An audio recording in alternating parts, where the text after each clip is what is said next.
L'invité de la matinale. KTO Radio. Bonjour à tous, l'invité de la matinale ce matin, le père Étienne Kern, qui est recteur du sanctuaire de Paray-le-Monial et supérieur des chapelains depuis un peu plus d'un an, depuis octobre 2022. Bonjour mon père. Bonjour Philippine, comment allez-vous ? Eh bien écoutez, ça va très bien, on est heureux d'avoir cette occasion de vous parler parce que de grandes choses se préparent à Paray à l'occasion du jubilé des 350 ans des apparitions du Sacré-Cœur. Alors on va évoquer concrètement ce jubilé, son ouverture, ce qui va se passer pendant l'année, mais peut-être d'abord, Père Étienne, pourriez-vous rappeler aux plus distraits d'entre nous l'histoire de ce sanctuaire ? Eh bien, il y a 350 ans, Marguerite Marie, qui était religieuse de la Visitation à Paray-le-Monial, a vécu un certain nombre d'expériences spirituelles fortes, des visions, des apparitions, des locutions, une trentaine au total, dont les trois principales, dont on va commémorer les 350 ans, expérience principalement du Sacré-Cœur, de Jésus qui montre son cœur enflammé d'amour. Et c'est à partir de ces apparitions que la dévotion au Sacré-Cœur va ensuite rayonner dans toute l'Église. Alors c'est assez rare de fait des apparitions du Christ ou du Sacré-Cœur de Jésus, parce que quand on dit apparition spontanément comme ça, on pense plutôt apparition de Marie. Peut-être un mot, sœur Marguerite Marie, elle va être aidée, conduite aussi par quelqu'un qui deviendra son grand ami, c'est Claude la Colombière. Oui, à chaque fois qu'il y a des expériences mystiques qui sont vécues, eh bien, l'Église demande qu'il y ait un discernement. Et ce discernement va être vécu concrètement par ce jeune jésuite de 34 ans lorsqu'il arrive à Paray-le-Monial et qui est réputé pour son intelligence, c'est un grand orateur, et aussi son discernement, l'accompagnement des âmes. Et c'est lui qui va authentifier que les apparitions sont véritablement de Dieu et non pas de l'imagination de Marguerite Marie ou une tentation du démon, comme elle-même en avait peur, et qui va aider à déployer cette dévotion avec les jésuites dans l'Église. Alors, vous le disiez, cette dévotion au Sacré-Cœur de Jésus, elle va se répandre, se déployer de façon d'ailleurs incroyable, si on compte le nombre d'églises, d'écoles qui portent le nom du Sacré-Cœur de Jésus. Et en même temps, on a l'impression que là, de façon très contemporaine, c'est peut-être un peu moins le cas. C'est vrai, on est rentré en contact avec toutes les paroisses, écoles, institutions scolaires, les congrégations du Sacré-Cœur, et donc c'est des centaines de courriers que nous avons envoyés à l'ensemble de ces réalités d'églises qui sont attachées au Sacré-Cœur. Et puis, c'est notamment au 19e siècle, il y a eu cette floraison d'œuvres du Sacré-Cœur. À partir du 20e siècle, peut-être même la deuxième partie du 20e siècle, il y a eu comme un endormissement de la spiritualité du Sacré-Cœur pour diverses raisons qui seraient intéressantes d'essayer d'établir, de discerner. Et à partir des années 75, avec la venue de la communauté d'Emmanuel, il y a eu comme un réveil du sanctuaire. Et puis finalement, il y a beaucoup de personnes qui sont attachées au Sacré-Cœur et en soufflant un peu sur les braises, eh bien, on s'aperçoit que la flambée peut reprendre. Alors je ne fais pas de lien de cause à effet, mais c'est vrai que tant chez Marguerite Marie que chez Claude la Colombière, et c'est le fait de l'époque aussi, on est au XVIIe siècle, il y a une expression de la foi qui est plutôt ascétique, qui est marquée par une très forte insistance sur la mortification de la chair. Et est-ce que ça s'entend encore aujourd'hui ou est-ce que ça peut freiner un peu certains ? Alors, ça fait partie des obstacles qu'il s'agit pour nous de dégager. Oui, Marguerite Marie et Claude la Colombière sont les fruits de leur époque, comme nous d'ailleurs. Époque marquée par le jansénisme notamment, et puis par la philosophie des Lumières. Et en même temps, ils offrent comme le remède à cet intellectualisme en rappelant l'importance du cœur et face au jansénisme en rappelant que Dieu est amour. Voilà. Voici ce cœur qui a tant aimé les hommes, mon divin cœur est si passionné d'amour pour tous les hommes et pour toi en particulier. Et il y a là comme le remède. Et en fait, ce remède n'a pas toujours été bien reçu dans la mesure où on a pu accentuer de manière un peu unilatérale, se focaliser sur certaines, on va dire certaines pénitences que s'infligeait Marguerite Marie, un certain langage, et sans comprendre le bouleversement qui s'opérait avec les apparitions du Sacré-Cœur. Et quand on regarde plus attentivement ce qu'a vécu Marguerite Marie, on voit justement comment est-ce qu'elle sort d'une pénitence parfois un peu morbide pour s'ouvrir à la miséricorde du cœur de Jésus et sortir des pénitences qu'elle s'inflige elle-même pour rentrer dans le sacrifice du cœur que le Seigneur lui demande plutôt que de choisir ses propres pénitences. Donc il y a comme le remède et il s'agit pour nous de pouvoir le voir, de pouvoir le dire et de rappeler au monde ce qui fait l'essentiel du message du cœur de Jésus. Alors ce message central, voici le cœur qui a tant aimé les hommes, jusqu'à s'épuiser et se consumer pour leur témoigner son amour. C'est à partir de ça que vous portez, que vous construisez votre vision pour le sanctuaire. Vous la portez souvent à travers 3 mots, communion, réparation et mission. J'aimerais que vous nous expliquiez un peu, peut-être on les prend un par un. Communion, on a déjà entendu dans tout ce que vous venez de nous dire une forme de communion, puisqu'on entend que sont impliqués les sœurs de la Visitation, les pères jésuites et puis plus récemment la communauté de l'Emmanuel.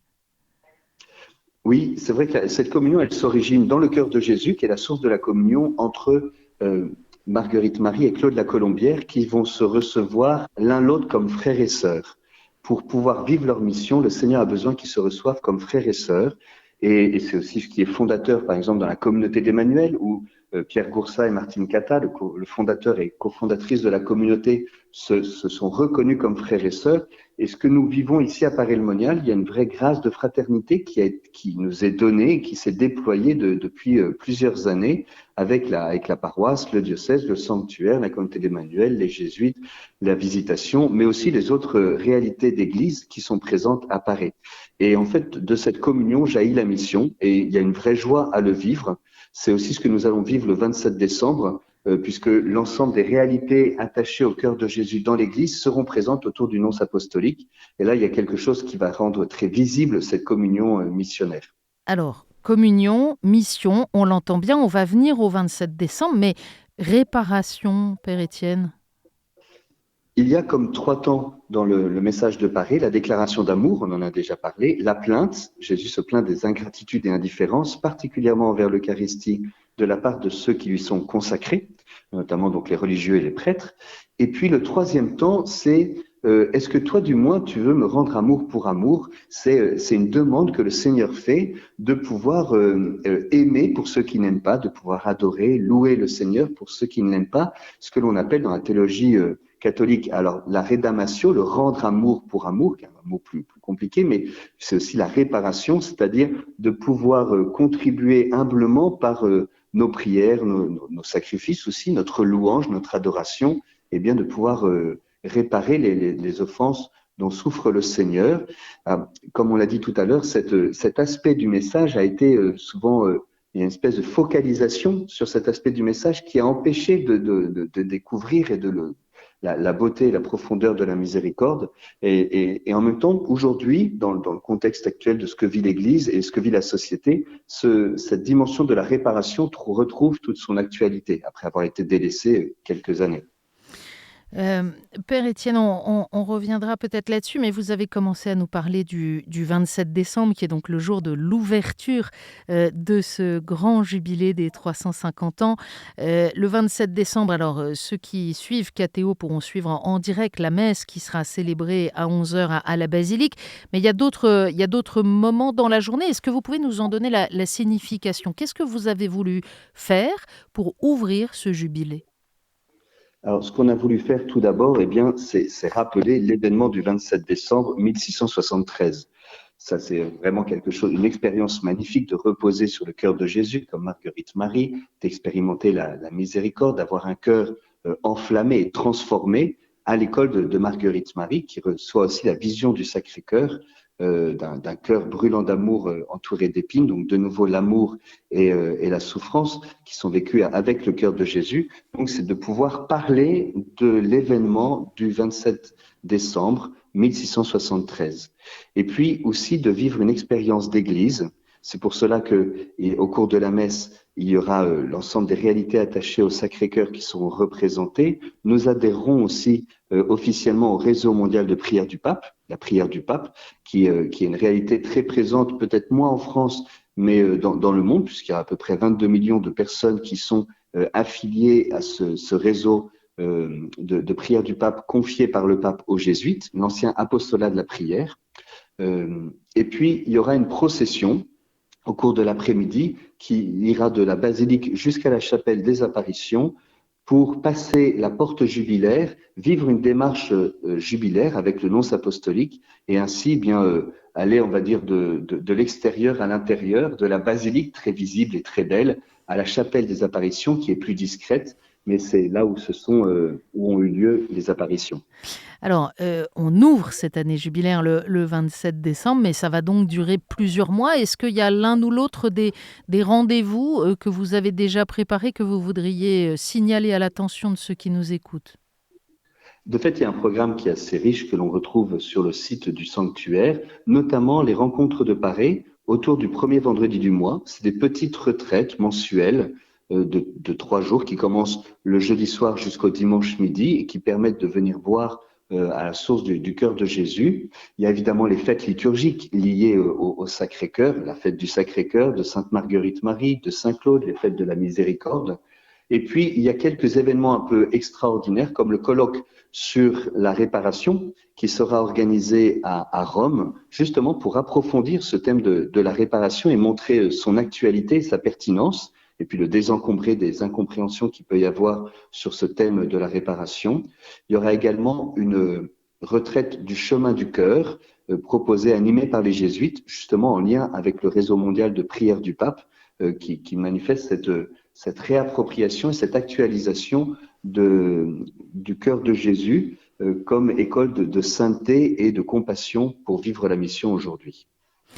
La grâce du cœur de Jésus, c'est une grâce de consolation. On sait combien sont nombreux ceux de notre monde aujourd'hui qui ont besoin de cette consolation, mais je pense plus particulièrement à ceux qui ont été victimes d'abus, et en particulier peut-être d'abus dans l'Église.